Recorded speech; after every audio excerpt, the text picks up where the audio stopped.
Wah, menarik topik ni. Dari mana nak mula bertegur untuk majlis tu? Takkan nak main redah rumah orang. Menarik. Hello guys, welcome back to my channel. Nama aku Azrul. Kepada yang masih lagi setia kat channel ni, thank you so much. Dan hari ni aku nak menjawab soalan daripada subscriber kita, rakan-rakan kita ni. Bukan rakan lah, rakan kita di dalam YouTube ni. Dia ada komen, actually dari mana kita nak mula bertegur untuk majlis tu. So takkanlah kita nak pergi redah je rumah tu kan. Contohnya plumbing, kita nak ke plumbing tu, macam mana kita nak bertegur siapa, dengan siapa kita nak jumpa. Macam itulah yang aku faham.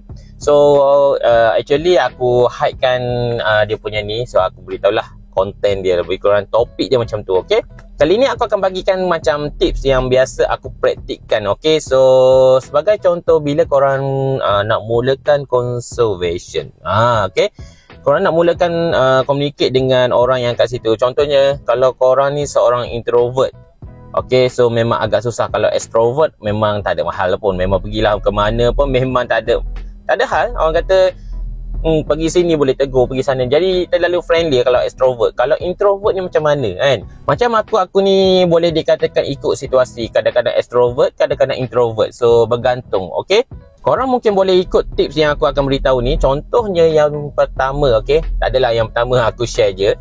Tipnya adalah, semasa korang pergi ke rumah pengantin tu atau ke majlis tu, yang pertama kali adalah korang kena contact yang person in charge yang contact korang untuk deal package kan. Contoh majlis perkahwinan ni, and then korang try tanya, message, contact, chat apa semua, betul tak ini tempat dia. Okay, kalau dah confirm betul, dah settle satu. Korang dah bawa barang-barang korang kan, and then korang nak pergi ke plumbing sebagai contoh. Takkan korang nak main redah macam tu? Boleh, tak ada masalah. Tetapi apa pandangan orang lain yang sekeliling tu? Siapa dia ni? Siapa ni tiba datang majlis orang kan? So yang paling utama adalah, sebagai contoh, kalau majlis tu kampung ataupun hotel, tak kisah mana-mana, yang pertama kali adalah korang pergi jumpa keluarga orang tu, keluarga pengantin tu. Sebagai contoh, mak atau ayah. Okay, korang pergi terus. Biasanya mak ayah ni ada dekat satu tempat ni yang dengan hadiah-hadiah, goodies bag apa semua kan. Korang terus je pergi. Okay, korang pergi ke situ, and then okay, Assalamualaikum Cik, saya Azrul. Saya hari ni fotografer untuk majlis hari ni. Cik ni tuan rumah ke? Macam tu. Cik ni tuan rumah ke? Kalau dia kata, ya saya bapa kepada pengantin sekian. Ataupun mak pengantin kepada sekian. Macam tu. Biasanya memang akan jadi macam tu. So yang paling penting adalah bertegur sapa kepada tuan rumah majlis tu. Okay, mak atau ayah. Okay, sekiranya mak atau ayah tak ada, carilah siapa yang person in charge untuk majlis hari tu. Biasanya person in charge ni adalah yang biasa duduk dekat goodies bag lah kan. Jarang dia pergi kat dapur begini. Memang yang tu person in charge juga, tapi person in charge dekat bahagian dapur. Ini yang person in charge yang sambut tetamu. So kita ni mula-mula dianggap sebagai tetamu dululah. Okay, and then bila kita sudah terangkan tugas kita sebagai seorang fotografer, and then dia dah tahu. Okay, and then dia dah tahu, and then kebiasaannya tuan rumah akan tunjukkan, okay, di sini adalah pelamin, dia makan beradab.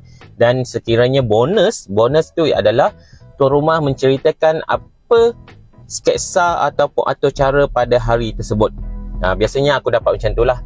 Okay, biasanya kalau kita tak dapat, kita boleh tanya pada tuan rumah, kat mana nak mula berarak nanti, atau pengantin make up kat mana. Walaupun kita dah tahu, tapi createkan satu story ataupun cerita untuk kita berborak dengan tuan rumah, supaya kita mudah untuk buat kerja nanti, mudah untuk kita dapatkan sesuatu ataupun apa-apa. Okay, so itu adalah cara lah. Okay, sekiranya macam mana contoh tuan rumah tak ada, ataupun kita pergi dewan tu kosong, tak ada apa. So macam mana kita nak buat? Iaitu senang je, iaitu korang pergi je ke dewan tu, and then korang biasanya korang boleh nampak kan dalam QR code ada tulis nama pengantin. So confirm dah betul lah majlis kat situ kan. And then bila korang pergi memang kosong, korang just duduk je. Tapi apa-apa pun adalah, bila ada tuan rumah, tegur siapa? Baru datang, tuan rumah lambat sampai, tetamu dah datang ni, tuan rumah baru sampai, pergi juga tegur. Make sure korang tegur tuan rumah ataupun tuan majlis tu. Okay, korang pergi tegur, and then sebagai contoh, korang kenalkan diri sahaja. Itu paling penting. Okay, saya siapa, fotografer untuk hari ini. So, semoga kita baik-baiklah hari ini, insyaAllah. Majlis ni semoga kita doakan semuanya elok, lancar. Okay, amin. So, kita doakan sikit lah dekat waktu tu. Ini adalah cara aku yang biasa aku praktikkan lah sewaktu aku mula-mula masuk ke rumah pengantin ke mana ke, macam tu lah. Okay, so aku harap menjawab lah soalan korang ni, macam mana kita nak start bercakap dengan tuan rumah ke, ataupun flow dia macam mana kita nak ke pelamin tu. Okay, so bila korang dah tegur tuan rumah, and then tuan rumah pun dah tunjuk pelamin apa semua, and then korang just cakap lah, okay, kalau macam tu saya ke pelamin dulu lah, nak set up barang saya ke apa ke, dan saya nak start buat kerja ke. Itu adalah cara-cara dia paling mudah. Okay, walaupun korang introvert, takkanlah bertegur siapa pun tak boleh kan. So itu je. And then kalau korang tak nak tegur dah tuan rumah pun tak ada masalah dah. Korang dah orang kata apa, korang dah settle dah part introduction, di mana korang ni adalah seorang fotografer. Korang dah settle dah yang tu. Okay, so guys, aku rasa itu saja yang aku nak share kepada korang, dan aku dah share tips dia.